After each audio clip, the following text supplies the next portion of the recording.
Warm greetings, children. Here are a few steps to simplify learning biology. Step 1. Learn daily concepts. In case of a complicated concept, write the topic in the top of a page and then by referring a source material, write the concept in your own simplified way and try to explain it to a person who is really very interested, so that out of curiosity they may ask so many questions to you so that you get a thorough knowledge about the concept. Step 2.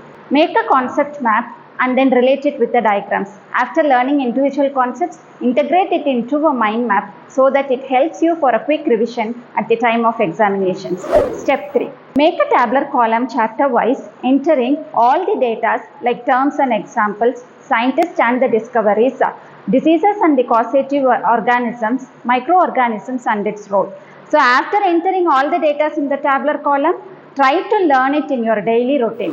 Step 4. Have a thorough diagram practice with all parts labeling. Regarding biology, diagrams play an important role. Step 5.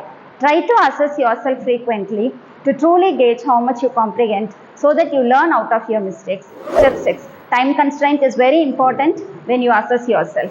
These simple steps can be followed by any child to score good marks in their board exams. A topper is not because everything is easy in his subject. He is a topper because his attitude towards his subject is right. All the best, children. Stay blessed.